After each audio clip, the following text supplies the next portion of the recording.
السلام علیکم۔ Supreme court کے سامنے الیکشنز کی تاریخ کا معاملہ ہے اور آج بینچ ٹوٹ گیا، لیکن 9 رکنی ٹوٹنے کے بعد بھی 5 رکنی بینچ نے اپنی پروسیڈنگ جاری رکھی اور چیف جسٹس صاحب کے جو ریمارکس ہیں ان کے مطابق کل ان کی کوشش ہوگی کہ معاملہ فیصلے کی طرف چلے جائے، معاملے کو نپٹا دیا جائے۔ کس کو اختیار ہے آئین کے اندر تاریخ دینا؟ سب سے بڑا تو تشریح کا معاملہ جو آئین کے تحت 90 روز کی قدغن موجود ہے، پابندی ہے 90 روز کی، اس کے تحت فیصلہ دینا ہے۔ صدر صاحب کو کرنا ہے، گورنرز کو کرنا ہے، اسمبلی ٹوٹی تو کیا ہوگا، لیکن جو 4 نوٹ آئے وہ بڑی اہمیت کے حامل ہیں اور مجھے لگتا نہیں ہے کہ ان سے آنکھیں بند کر کے تو ہم آگے بڑھ سکتے ہیں۔ اس سارے معاملے کو دیکھنا پڑے گا کہ ان 4 ججز نے کن نکات کو اٹھایا ہے۔ کیا چیف جسٹس صاحب اس کو سامنے رکھتے ہوئے آگے بڑھیں گے یا اس کو بالکل چھوڑ کے صرف 90 روز کی جو شرط ہے اس کے اوپر فیصلہ دیں گے؟ جسٹس جمال مندوخیل صاحب، ان کا جو سب سے پہلے تو سوال ان ججز کے اوپر ہی آ گیا تھا، جس کے اوپر پہلے دن ہی شور مچ گیا کہ 2 ججز نے سوالات اٹھا دیے ہیں بینچ میں موجود اپنے 2 ساتھی ججز پہ۔ پھر سوشل میڈیا کے اوپر بحث بھی آئی کہ پہلے دن جب پروسیڈنگز ہوئیں تو کورٹ روم نمبر 1 جب عدالت اپنی پروسیڈنگ سے اٹھ کے جاتی ہے تو اندر جا کے دروازہ بھی بند نہیں ہوتا، تو کون سی واضح، میں اس کی تفصیل میں نہیں جاؤں گا، لیکن لگا یہ کہ ڈس ایگریمنٹس موجود تھے جو میڈیا والوں کی نظر میں آ گئے اور اس کی ریفلیکشن عدالت کے اندر موجود ججز نے اپنے اختلافی نوٹ کی شکل میں بھی رجسٹر کروا دی، کسی سے ڈھکی چھپی بات نہیں رہی۔ جمال مندوخیل صاحب نے کہا کہ الیکشن سے متعلق معاملے کا ملازمت کے معاملے سے کوئی تعلق نہیں بنتا۔ یہ ڈوگر صاحب جو CCO پہ تھے اس کے معاملے کے اندر 2 ججز کیس سن رہے تھے، انہی 2 ججز نے چیف جسٹس کو سو موٹو کا لکھ کے بھیجا۔ سب سے بڑا جو وجہ تنازع بنی وہ یہ بنا کہ ایک پولیس افسر کا کیس سنا جا رہا ہے اور اسی کے اندر سو موٹو آپ الیکشن کی تاریخ کا لینے جا رہے ہیں جو قائنی معاملہ آپس میں براہ راست لنک نہیں تھا۔ 3 آڈیوز بھی منظر عام پر آئیں جن میں عابد زبیری مبینہ طور پر سابق وزیر اعلیٰ سے بات کر رہے ہیں۔ مبینہ آڈیوز میں غلام محمد ڈوگر کے زیر التوا کیس کی بات ہو رہی ہے۔ ایسے میں آرٹیکل 184(3) کے تحت معاملہ از خود نوٹس کے لیے چیف جسٹس کو بھیجنا مناسب نہیں ہے، یہ جسٹس مندوخیل صاحب کہہ رہے ہیں۔ جسٹس یحییٰ وریدی صاحب نے کہا کہ ماحول گرم ہے، سیاسی جماعتوں کا نقطہ نظر بھی ہے، عدالت تحمل کا مظاہرہ کرے۔ ریسٹرینٹ، جوڈیشل ریسٹرینٹ کا لفظ استعمال کیا انہوں نے۔ یہ ہائی کورٹ کے قانونی دائرہ اختیار کی بھی توہین ہوگی اور اس کے بعد انہوں نے کہا کہ میں تینوں درخواستوں کو مسترد کرتا ہوں، آرٹیکل 184(3) کا استعمال تینوں درخواستوں میں درست نہیں ہے۔ جسٹس عطر منلہ صاحب نے جو سوالات اٹھائے ہیں بڑے وزنی سوالات ہیں، مجھے معلوم نہیں کہ وہ کیا یہ درست وقت پہ اٹھائے گئے، لیکن سپریم کورٹ کا ایک جج اٹھاتا ہے تو اس سوال کو آپ نظر انداز نہیں کر سکتے۔ وہ تو اسمبلی کی تحلیل کے اوپر ہی سوال اٹھا رہے ہیں کہ کیا صوبائی اسمبلیاں درست طریقے سے تحلیل ہوئیں، کیا کسی اسٹرینجر کی ایڈوائس پہ تحلیل ہوئیں، یا چیف منسٹر نے اپنی جو ایکسرسائز کیا اپنا جو آئینی اختیار تھا اس کو، اور کیا وہ آئینی اختیار ایبسلیوٹ ہے یا اس کے اوپر بھی کچھ شرائط ہیں کہ کس صورتحال میں اس کو ڈیزولوشن کی طرف جانا چاہیے۔ جسٹس صاحب کہتے ہیں، جسٹس عطر منلہ کہتے ہیں کہ چیف جسٹس کے اوپن کورٹ میں دیا گیا آرڈر تحریری حکم نامے سے مطابقت نہیں رکھتا۔ اب یہ بھونچال ہے اگر اس کو آپ سمجھیں کہ جو آرڈر اوپن کورٹ میں دیا گیا تھا وہ تحریری آرڈر کا حصہ نہیں ہے۔ سوشل میڈیا میں اس کے اوپر بہت بحث ہوئی کہ جو چیزیں کہی گئی تھیں وہ تحریری میں نہیں آئیں، اور جسٹس صاحب کا آج جو لکھا ہوا نوٹ ہمارے سامنے ہے اس کے اندر یہ چیز انہوں نے خود درج کر دی ہے۔ صوبائی اسمبلیاں توڑنے کی آئینی اور قانونی حیثیت کو نظر انداز نہیں کیا جا سکتا۔ کیا صوبائی اسمبلیاں جمہوریت کے آئینی اصولوں کو روند کر توڑی گئیں؟ اسمبلیاں توڑنے کے قانونی حیثیت پر سوالات بنیادی حقوق کی سنگین خلاف ورزی سے متعلق ہیں۔ چیف جسٹس کے از خود نوٹس کے اختیار کی آئینی تشریح بھی ضروری ہوگی، جسٹس عطر منلہ یہ بات کہہ رہے ہیں۔ اس کے بعد ہمارے پاس آ جاتے ہیں جسٹس منصور علی شاہ، لیکن اس سے پہلے 3 سوالات اٹھائے ہیں جسٹس عطر منلہ نے، میں ان کو ہائی لائٹ کر دوں کہ کیا صوبائی اسمبلی توڑنے کے ایڈوائس دینا وزیر اعلیٰ کا حتمی اختیار ہے؟ کیا وزیر اعلیٰ اپنی آزادانہ رائے پر اسمبلی تحلیل کر سکتا ہے یا کسی کی رائے پر؟ اگر اسمبلی توڑنے کا اقدام آئینی طور پر غلط ثابت ہو جاتا ہے تو کیا اسمبلی بحال کی جا سکتی ہے؟ یہ سوال بڑا خطرناک سوال ہے۔ اگر اس کے اوپر سپریم کورٹ تھوڑا بھی غور کرے گی تو مجھے لگتا ہے کہ کچھ جوابات بھی آنے چاہیے کہ کیا چیف منسٹر خاص طور پر پرویز لائی صاحب نے اپنی مرضی سے توڑی یا دباؤ کے تحت توڑی؟ تو یہاں سے تو وہ ایک اختلاف سامنے آ جائے گا، کیونکہ چیف منسٹر صاحب جو فارمر چیف منسٹر ہیں پرویز لائی، وہ اوپنلی میڈیا کے اوپر کہہ چکے ہیں کہ وہ عمران خان کے دباؤ کی وجہ سے توڑ رہے ہیں۔ وہ فواد چودھری والے جب ان کی گرفتاری ہوئی تو انہوں نے یہ بھی کہہ دیا کہ اگر یہ مہینہ پہلے پکڑا جاتا تو اسمبلیاں نہیں تھی ٹوٹنی، اسمبلیاں بچ جانی تھی۔ جسٹس منصور علی شاہ کا اختلافی نوٹ جو ہے اس میں انہوں نے کہا کہ بینچ میں شامل فاضل جج کی مبینہ آڈیو لیک سے متعلق الزامات کا کسی فورم پر جواب نہیں دیا گیا۔ بینچ میں 2 سینئر جج صاحبان کو شامل نہیں کیا گیا۔ جسٹس فائز، جس کے اوپر بار بار سوال اٹھ رہا ہے، تو 2 سینئر ججز کو شامل نہیں کیا گیا۔ ایسے جج جس پر الزام ہے اس بینچ میں شامل کرنا نامناسب ہے۔ یہ وہ صورتحال ہے جہاں پر کل سپریم کورٹ بیٹھے گی اور اس کو فیصلہ اس معاملے پہ دے گی۔ جو ہمارے ساتھ آج پروگرام میں شرکا ہے ان کا آپ سے تعارف، شعیب شاہین صاحب ہیں، معروف معروف ماہر قانون کل یہ بھی عدالت کے سامنے اپنے دلائل دیں گے. اس کے علاوہ بیرسٹر ظفر اللہ خان ہے پاکستان مسلم لیگ نواز سے, اور پلوشہ خان ہے پاکستان پیپلز پارٹی سے. سب کو خوش آمدید کہتا ہوں. آپ ہی سے شروع کرتے ہیں شعیب صاحب, کل کیا بننے جا رہا ہے؟ عدالت سے حکم آئے گا؟ کوئی ٹائم فریم کے حوالے سے ڈائریکشن جائے گی گورنرز کو؟ کیا ہوگا؟ دیکھیں, پہلی بات تو یہ ہے کہ آج یہ ساری تفصیل کے بعد ری کانسٹیٹیوشن بینچ کا آرڈر ہو گیا, اور ری کانسٹیٹیوشن میں 2 جج صاحبان جس کے اوپر اعتراض آیا تھا اور وہ پی ڈی ایم کی طرف سے جو اپلیکیشن آئی تھی اس میں مین چیز یہ تھی کہ انہوں نے اپنا مائنڈ ڈسکلوز کر دیا ہے. تو جب مائنڈ ڈسکلوز کر دیا ہے they should not be part of the, پھر انہوں نے ریکیوز کر لیا کہ ہم جج صاحب نے اختلافی نوٹ میں بھی لکھا ہے کہ ان کی جو نون ہے پوزیشن. جی, دوسری بات پھر 2 باقی جج صاحبان تھے جس میں یحییٰ آفریدی صاحب, انہوں نے بھی کہا ہے کہ 184(3) کا کیس نہیں بنتا, اس لیے فردر پروسیڈ کرنے کی میری طرف سے اس میں بیٹھنے کی ضرورت ہی نہیں ہے, میرا ایک اوپینین آ گیا ہے. اسی طرح یحییٰ عطر من اللہ صاحب کا. اس لیے پھر جب آیا اللہ صاحب نے خود کو ریکیوز نہیں کیا, لیکن ان کو پھر اوپینین ٹو دیٹ ایکسٹینٹ آ گئی تھی کہ انہوں نے اور جب نیا بینچ کانسٹیٹیوٹ ہوا اس میں وہ شامل ہوئے. مجھے اس پہ ویسے سرپرائز ہوا ہے کہ کیوں شامل ہوئے. وہ پروبیبلی اسی پرنسپل کو کہ چونکہ انہوں نے اپنا ایک مائنڈ ڈسکلوز کر دیا جب ریکنسٹرکشن یحییٰ آفریدی نے بھی آئی تھنک ریکیوز نہیں کیا, اور نہیں انہوں نے یہ کہا ہے, یحییٰ آفریدی صاحب نے یہ کہا ہے کہ میں چونکہ اس پارٹ میں اپنی اوپینین دے چکا ہوں, فردر میرا اس میں بیٹھنے کا کوئی, لیکن انہوں نے کہا نا میں at the disposal of the chief justice ہوں. یہ تو نہیں کہا کہ ریکیوز کر رہا ہوں. نہیں وہ نہیں کہا, لیکن لینگویج سے یہ لگتا ہے کہ وہ ہی is not don't want to be part of, کیونکہ اس کی فائنل فائنڈنگز ہوئی. انڈر ایسٹیمیٹ نہ کریے, بہت بڑی ڈیولپمنٹس ہوئی ہیں یہ جو سپریم کورٹ کے سامنے. جی ٹھیک بات ہے, بہت بڑی ڈیولپمنٹ تھی, اور ہم سمجھ رہے تھے کہ یہ انٹرم سطح پہ یہ اوپینین نہیں آنی چاہیے تھی. اصولی طور پر یہ سارے جج صاحبان سنتے ہیں آرگومنٹس, اور اس کے بعد فائنلی جس جج صاحب کا بھی جو اختلافی نوٹ ہوتا بعد میں آتا تو زیادہ بہتر ہوتا, لیکن چونکہ پہلی پیشی پہ آ گیا تو اس وجہ سے پھر جب ری کانسٹیٹیوشن میں آئے عام طور پر کل کیا فیصلہ سوچتے ہیں, کیا نظر دیکھیں, پہلی بات تو یہ ہے کہ کورٹ نے آج آتے ساتھ ہی کہہ دیا کہ جی ہم نے اونلی 1 کوسچن کی طرف جانا ہے. آئین کہتا ہے 90 ڈیز, تو 90 ڈیز ہم اس میں چینج نہیں کریں گے. اب دیکھنا صرف یہ ہے کیا پریزیڈنٹ کی پاور ہے انڈر سیکشن 57(1) جو اس نے پاور ایکسرسائز کی ہے, ویدر اٹ از لافل, یا گورنر نے کرنی, جو گورنر نے under article 105 read with article 112 انہوں نے جو پاور ایکسرسائز کی ہیں کرنی تھیں کے پی کے والے نے یا لاہور پنجاب والے نے, وہ انہوں نے درست طور پر کہا ہے پنجاب نے کہ میں اس میں میرا کوئی اختیار نہیں ہے کہ میں نے ڈیزالو نہیں کیا تو میں کیوں پاور ایکسرسائز کروں. اگر سپریم کورٹ یہ محسوس کرتی ہے کہ گورنرز کو کرنا تھا تو پھر کیا سپریم کورٹ انہیں ڈائریکشن جاری کرے گی؟ دیکھیں 2 باتیں ہیں, ایک یہ ہے کہ اگر فرض کرو اس نتیجے پہ پہنچتی ہے کہ گورنر جو پنجاب تھا اس نے تو توڑی نہیں ہے, اس لیے اس کی پاور تو ان کا پوائنٹ آف ویو جینون ہے. اب آگے آتے ہیں, وہ تو ہو گیا 105 آرٹیکل 112, آگے آتے ہیں 218 219 والی آرٹیکل جس میں الیکشن کمیشن آف پاکستان کو اختیار ہے کہ وہ آرگنائز کرے, الیکشن کرے, اس کو کنڈکٹ کرائے, سارا کچھ. وہ پاور بھی ایکسرسائز نہیں کی, ان کے بقول یہ گورنر کا اختیار ہے. پھر جب یہ دونوں نے اپنی پاورز ایکسرسائز نہیں کی تو پھر جو اسٹیچوٹ کے تحت دی جانے والی پاورز ہے سیکشن 57(1) کی, وہ اس حد تک درست ہے یا نہیں ہے, اس بات کا امکان ہے کہ وہ کہیں کہ یہ پاور برابر ٹھیک ایکسرسائز ہوئی ہے. اب آتے ہیں کے پی کے کا معاملہ مختلف ہے.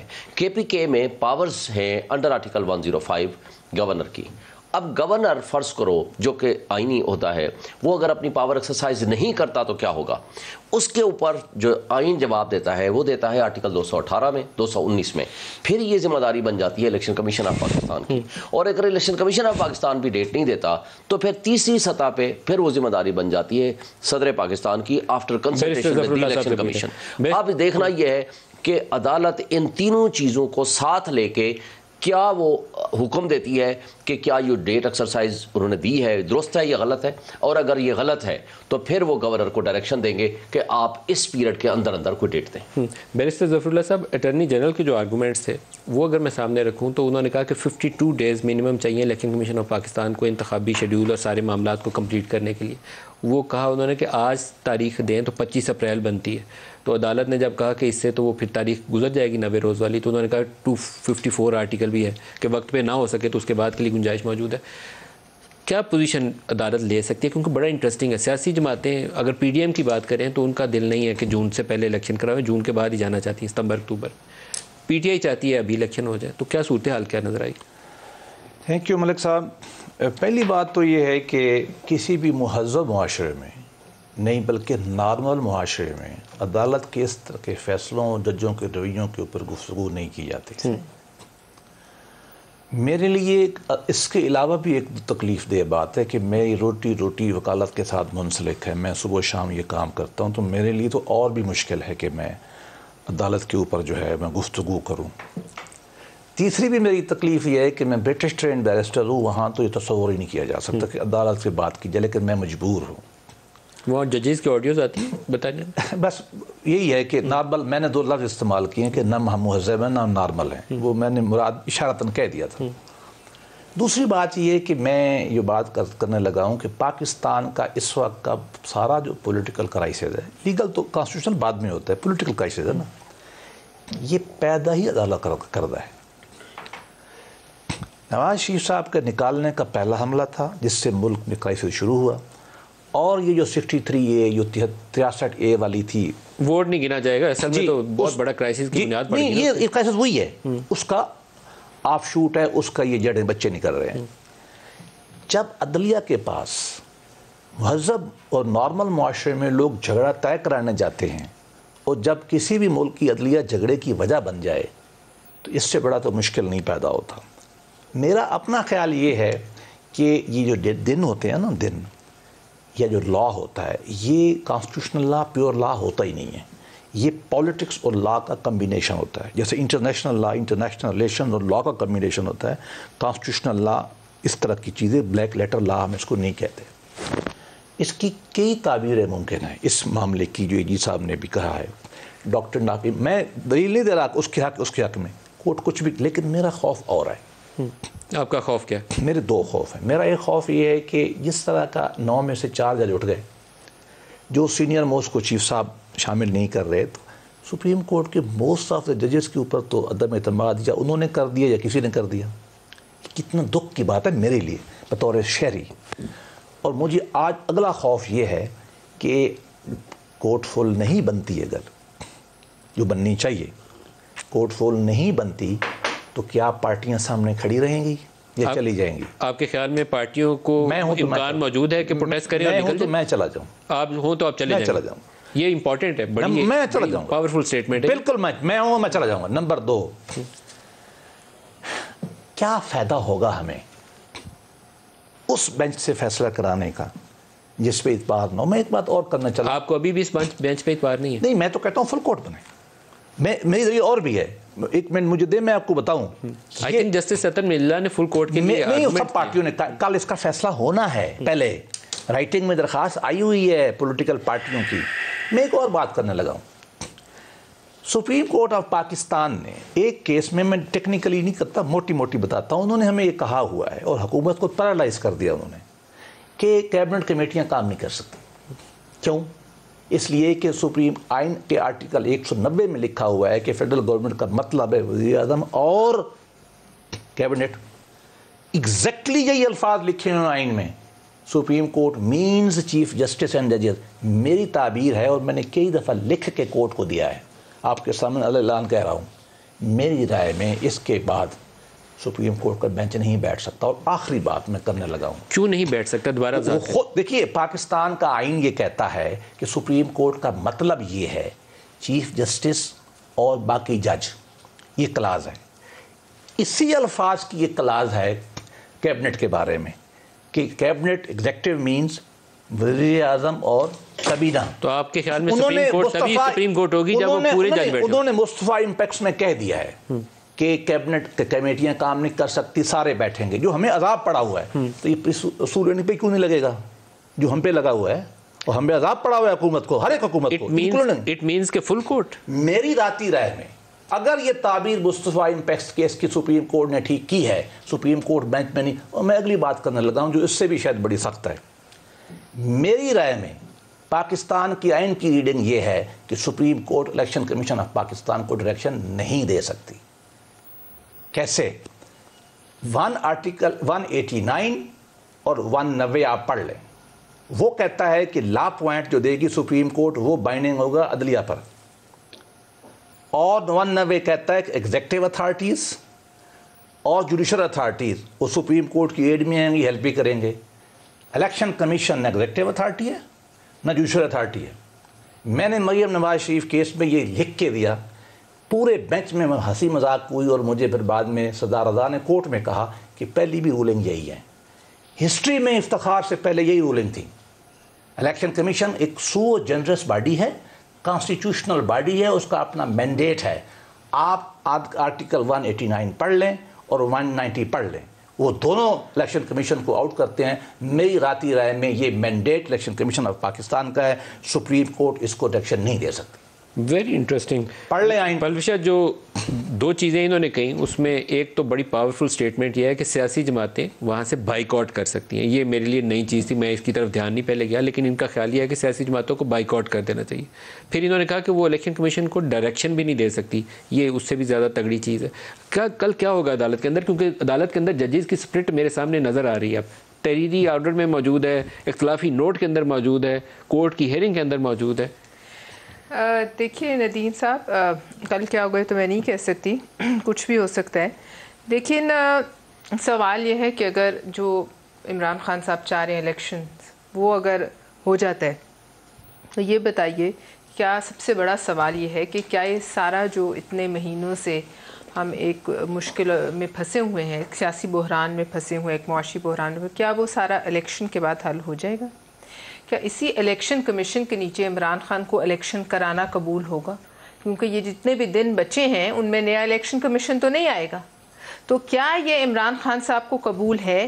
کیا وہ یہ گارنٹی دینے کو تیار ہیں کہ اتنے اربوں کی ایکسرسائز نمبر 1، اس کے بعد اس ماحول میں جب ظاہر ہے جو بھی جائے گا امیدوار اس کی جان کی گارنٹی دینے والا کوئی نہیں، اس کے علاوہ چونکہ پیسے ہیں نہیں، فائنانس کہہ چکا ہے، آروز ہے نہیں، وہ جوڈیشری کہہ چکی ہے۔ کیا کل عدالت اس پہ پوچھے گی کہ بتائیے آپ کے پاس پیسے ہیں یا نہیں، آپ سیکیورٹی دیں گے کہ نہیں؟ یہ حقائق تو ہے نا، یہ مجھے علم نہیں کہ وہ پوچھیں گے نہیں، لیکن مردم شماری جو ہے وہ ایک شروع ہوئی ہوئی ہے، اس پہ میرے خیال میں ابھی کسی کا آیا بھی ہے، کسی جماعت کا، ایک گلگت بلتستان سے کہ کہاں سے آئی، ابھی مجھے پتہ نہیں کہاں سے، لیکن ایک آئی ہے آبزرویشن کہ ہم جو ہے مردم شماری پہ انہوں نے اپنی جو ہے وہ تو ایم کیو ایم کا بھی ایشو ہے، وہ بلوچستان میں ایشو ہے، وہ تو ایشو تو ایگزسٹ کرتا ہے۔ دیکھیے اس کے بعد رینجرز اور فوج جو ہے وہ نہیں آ رہی فار الیکشن ڈیوٹی، پھر آپ دیکھیے کہ پولیس اتنی تعداد میں نہیں، اور کیا جو ہے وہ کتنی موبلائز ہو سکتی ہے۔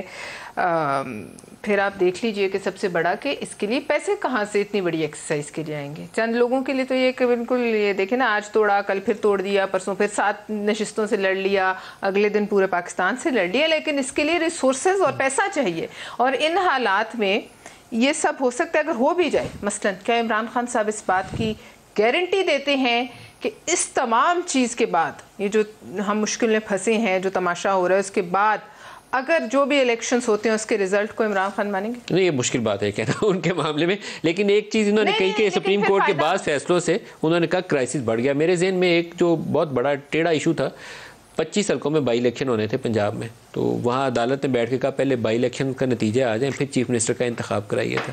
چیف منسٹر صاحب بنے ہیں، انہوں نے اسمبلی توڑ دی ہے، تو وہ عدالت نے وہاں جا کے کرائسس کو ختم کرنے میں مدد کی یا کرائسس پیدا کرنے میں مدد کی؟ یہ عدالت کو اس کے اوپر بھی، اپنے ایکٹ کے اوپر، کنڈکٹ کے اوپر بھی غور کرنا چاہیے۔ بڑا عجیب و غریب سی صورتحال۔ اور فواد یہ بھی کہتے ہیں کہ اگر واپس ریسٹور کی تو اگلے دن ہم پھر توڑ دیں گے۔ یہ مریم کی تکڑی کے پلڑے برابر کرنے والی جو چیز ہے، اس کے اوپر آپ کی کیا رائے ہے سر؟ دیکھیے، میں پہلے تو ججوں کے بینچ پہ اس سے ریلیٹڈ مریم کی بیوی سے ایک بات کرتا ہوں۔ دیکھیے، بدقسمتی سے یہ کی پارٹی کے ایک سربراہ گزرے ہیں، ذوالفقار علی بھٹو۔ میں اللہ اعلان کہتا ہوں کہ جوڈیشل مرڈر تھا، حالانکہ میں کسی اور پارٹی کا ہوں۔ بی نظیر بھٹو نے نا اس پہ ایک لائن لکھی ہے، وہ کبھی آپ نے پڑھی ہوگی، شاید نہیں غور کیا یا نہیں کیا، یقین کریں دل میرا ہل جاتا ہے۔ وہ کہتی ہے 9 کا بینچ تھا، پتہ ہے آپ کو؟ 9 کا بینچ تھا، 4 ایک طرف ہو گئے، 5 ایک طرف، اور پانچوں کے پانچوں پنجابی تھے۔ بے نظیر بھٹو نے لکھا کہ دی 5 پنجابی ججز ہینگڈ مائی سندھی فادر۔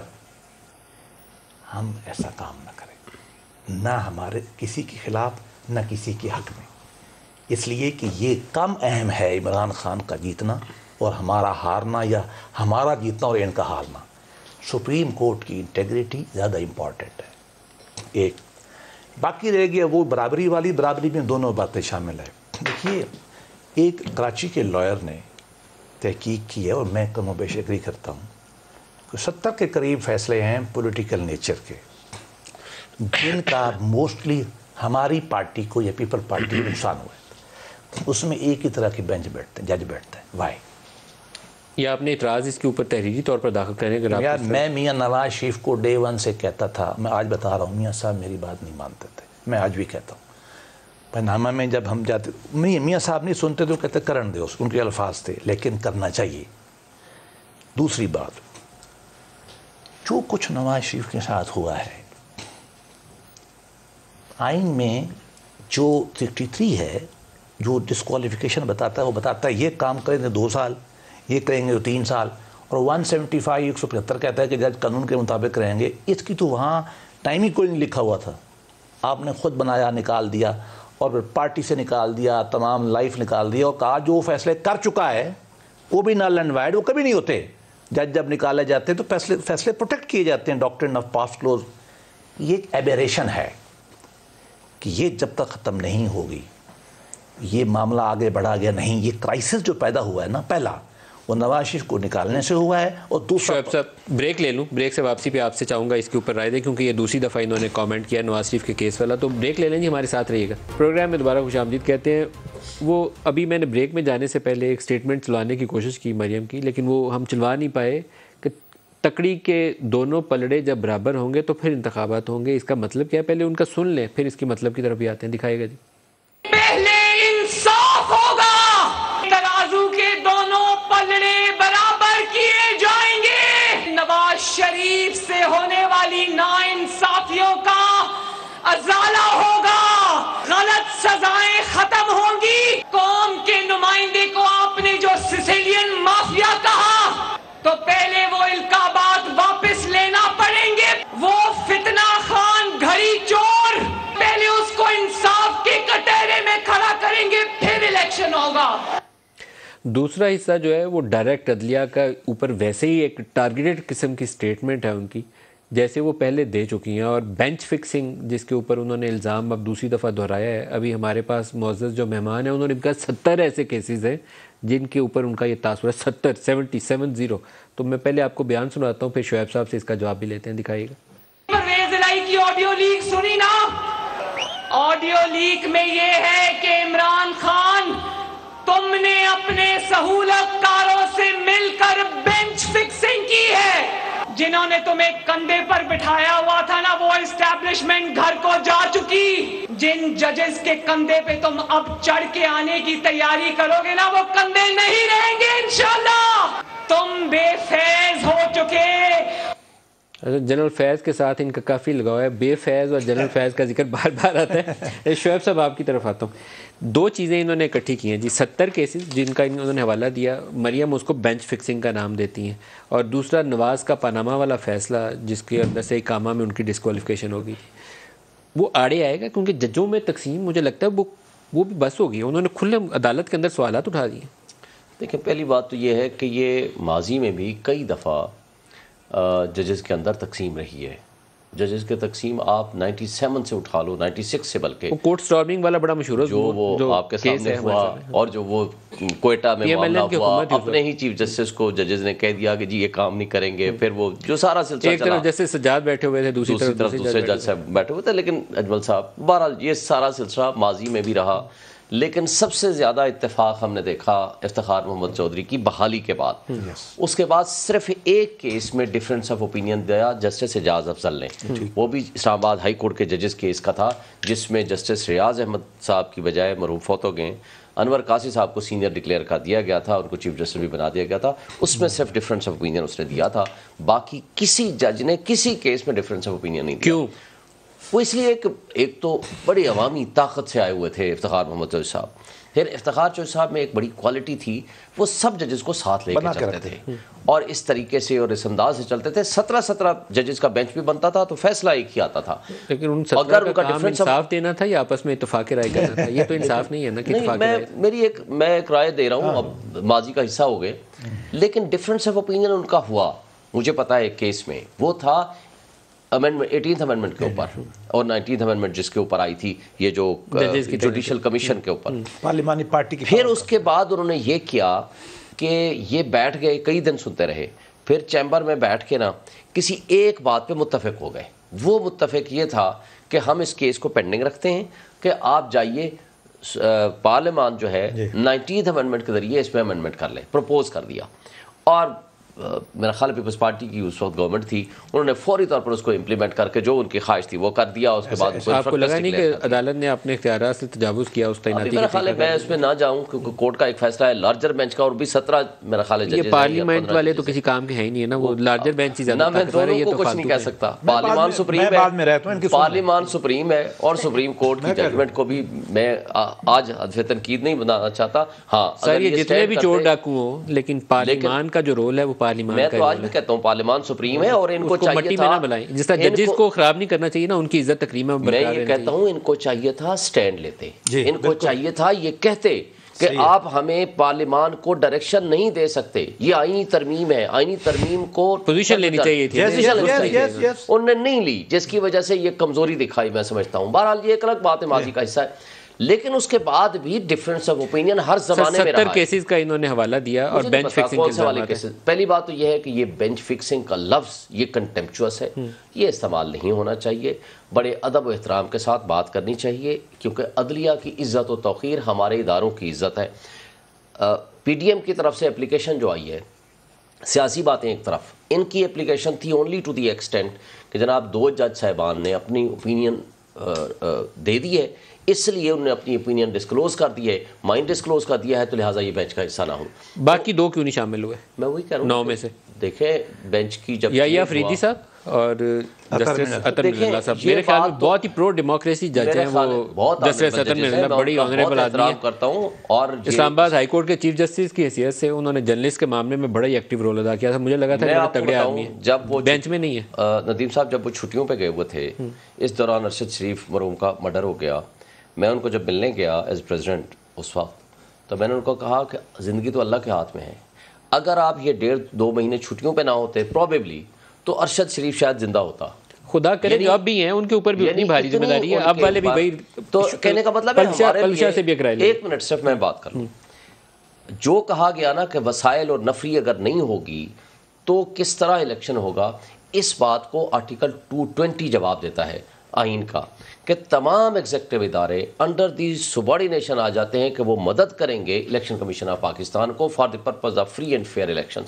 اس لیے اس کا جواب بھی آئین نے خود دیا. جو الیکشن کمیشن کی ذمہ داری ہے وہ الیکشن کمیشن کی ہے، اس کا رول کوئی دوسرا نہیں لے سکتا، اور الیکشن کمیشن کے تابع ہو جاتے ہیں، جو وہ ڈائریکشن دیں گے تمام ادارے اس کی پابندی کریں. ایک کیس میں آپ کو بتانا چاہتا ہوں، جنرل امجد شعیب آج ان کی گرفتاری ہوئی ہے 153 اور پتہ نہیں کون سی وہ شکیں اس کے اوپر لگی. مجھے ذاتی طور پر افسوس ہوا ہے. ایک تو کسی شخص کی جو آزادی رائے ہے اس کو آپ کو کویسچن نہیں کرنا چاہیے، لیکن ساتھ جو موجودہ آرمی چیف ہیں ان کے متعلق جو کچھ کہا جاتا ہے، میں ڈیفینڈ نہیں کر رہا جنرل امجد شعیب کی گرفتاری کو، میں تو اس کی مذمت کر رہا ہوں.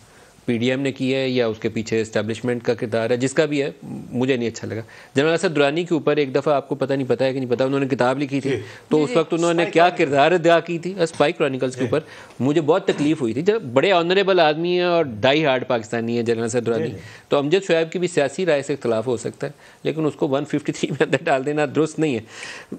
کیا ادارے اپنی اس جگہ پہ آگے ہیں کہ جہاں پر بیٹھ کے آپس میں غور کرنے کی ضرورت ہے؟ موجودہ آرمی چیف کے اوپر جو کچھ کہا جاتا ہے سوشل میڈیا پہ تکلیف دہ نہیں کہنا چاہیے. آنریبل آدمی ہے، ایک بڑی پاورفل آرگنائزیشن کو ہیڈ کرتا ہے، 10 لاکھ اس کے نیچے فوج ہے، تو اس طرح کے تبصرے سے گریز کرنا چاہیے.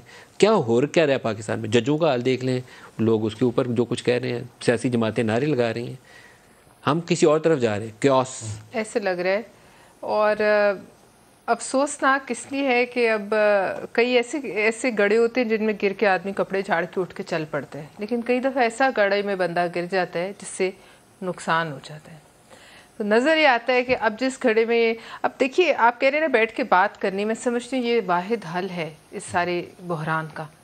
اس میں اگر آپ میرے لیڈر کی بات کریں زرداری صاحب، وہ فوراً تیار ہو جائیں گے. میاں صاحب کی بات کریں وہ بھی تیار ہو جائیں گے، اور جو مولانا صاحب ہیں باقی جماعتیں وہ بھی سب تیار ہو جائیں گی. آپ کو یاد ہے جس رات پاکستان کیروں پر مودی صاحب نے میزائل تان دیے تھے، یاد ہے؟ آج 27 فروری ہے، دیکھیں پاکستان نے آج کے دن جواب دیا تھا، اکٹھے تھے سب، اس لیے جواب دیا. اور جو آگے گئے تھے لڑنے، ان کے پیچھے پوری قوم تھی، تبھی وہ جیت کے آئے تھے. ٹھیک ہے نا، وہ تو لڑنے گئے لیکن پیچھے جو سب کھڑے تھے تو تب ان کا حوصلہ بڑھا. اس میٹنگ میں آپ کو یاد ہے جو سینٹ وہ پارلیمنٹ کی بلڈنگ میں ہوئی تھی، اس میں ایک شخص نہیں تھا، جنرل باجوہ بھی گئے تھے، ایک شخص نہیں تھا, وہ کون تھا؟ عمران خان. اس رات اس ملک کی تقدیر کا فیصلہ ہونے والا تھا. یہ ہمارے 21-22 کروڑ لوگوں کی زندگی اور موت کا کہ جنگ ہونی ہے یا اس کو ایوائڈ کرنا ہے, ہونی ہے تو کیسے.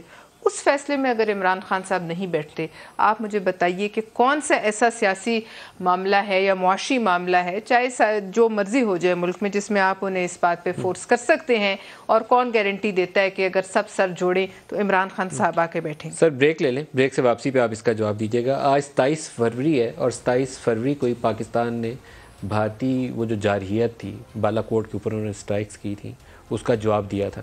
اور جواب میں وہ ابھی لندن کو بہت شوق آیا تھا جہاز اڑا کے سرحد پار کرنے کا, تو اس کے ساتھ جو کچھ ہوا تھا وہ بھی تاریخ کا حصہ ہے. تو سلام ہے ان سارے لوگوں کو جنہوں نے پاکستان کے دفاع کو اس دن مضبوط بنایا اور پاکستان کے وقار میں اضافہ ہوا. بریک لے لیں, بریک سے واپسی پہ اور بات کرتے ہیں. ہمارے ساتھ رہیے.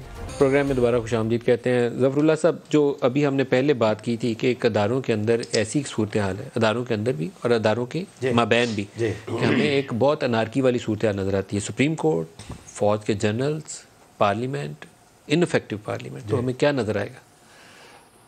صاحب عربی کا ایک بہت بڑا ایک رائٹر ہے منفلوطی, مصطفیٰ المنفلوطی, اس کا ایک ناول ہے حاویہ, شارٹ سٹوری. وہ یہ کہتا ہے کہ ایک لائن میں کہ ایک میاں بیوی کی لڑائی ہوتی ہے, بندہ خراب ہے, وہ گرنے لگتا ہے نا نیچے, اپنے حالات خراب کرتا ہے. تو بیوی اس کو سمجھاتی ہے, تو وہ کہتی ہے دیکھو میں کنویں میں گر رہا ہوں حاویہ میں, جب تک میں اس کی پتال تک نہیں جاؤں گا میں رک نہیں سکتا, مجھے اس سے کبھی کبھی خوف آتا ہے.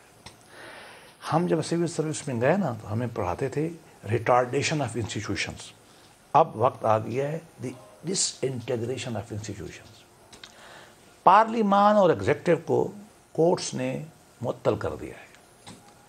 یہ میری کنسیڈرڈ اوپینین ہے.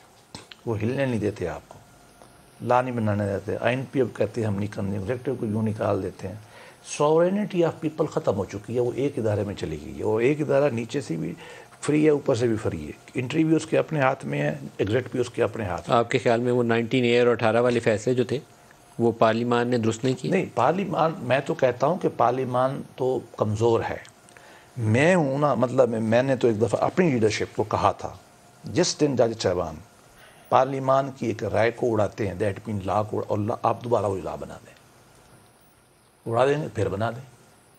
برطانیہ میں مڈل سیکس کاؤنٹی کا کیس ہوا تھا. کورٹ نے بندے کو ڈائریکشن دی, پارلیمان نے کہا کہ کام مت کرو. اس کو انہوں نے پکڑ لیا, شیرف کورٹ نے اس کو سزا کر دی. پارلیمان برٹش نے بلا کے اس کو سزا کر دی. یہ دنیا میں ہوا ہے. میں تو اس بات کا حامی ہوں کہ پاکستان کا آئین سوشل کانٹریکٹ پہ ہے. لوگوں نے نمائندے بھیجے, نمائندوں نے تنخواہی ججوں کو جج بنائے. یہ تھیوری ہے نا, انہوں نے جج بنایا, انہوں نے فوج بنائی, ان سب کچھ بنایا. اصل تو عوام ہے, ہمارے یہاں وہ گم ہے. اور سب سے زیادہ اس کے خلاف جو گم شدی ہے نا وہ عدالتوں میں ہوتی. میں بڑی بدقسمتی سے کہتا ہوں, اس وقت ہمارے میں نے یہ مضمون لکھا تھا 3-4 سال پہلے, چھپا ہوا ہے, the withering sovereignty of the people. میری رائے میں نہیں ہے. اور اب یہ کولیپس اتنا ہوا ہے عمران خان پروجیکٹ کے ڈبریز جو ہیں, یہ فوج میں بھی جا رہی ہیں, عدلیہ میں بھی ابھی بھی وقت ہے, بہت خوفناک ہے, ابھی بھی وقت ہے. میں آج بھی کہتا ہوں, دیکھیں عدلیہ کا گرنا میرا گرنا ہے. نہ فوج کے وقار کے منافی کچھ ہونا چاہیے, نہ عدلیہ کے وقار کے منافی کچھ ہونا چاہیے, لیکن پارلیمان جو ہے اس کو بھی مٹی میں نہیں ملانا چاہیے. میں اچھا وہ کہتے ہیں ابھی کہا ٹرنکیٹڈ پارلیمنٹ, تو میں کیا کہوں, ٹرنکیٹڈ یا بینچ. یار دیکھو نا, پرائم منسٹر کو آپ کہتے ہو, عظمت سعید جیسے انسان نے, پتہ نہیں 3rd ڈویژن بھی تھی یا نہیں, وہ کہتا ہے پرائم منسٹر کو کہہ دو اجیالہ میں جگہ خالی پڑی ہوئی ہے. نواز شریف نے خط لکھا ہے اس پہ, میں نے ڈرافٹ کیا, جواب ہی نہیں آیا. دیکھو نہ ہم ان کے خلاف بولیں, ان کے ہاتھ میں تلوار ہے, وہ تو سزا دے دیتے ہیں ہمیں. نہ پارلیمان کے خلاف بات ہونی چاہیے, سب سے رسپیکٹ ان کی کرنی چاہیے چونکہ وہ تنخواہ دیتے ہیں ہمیں سب کو.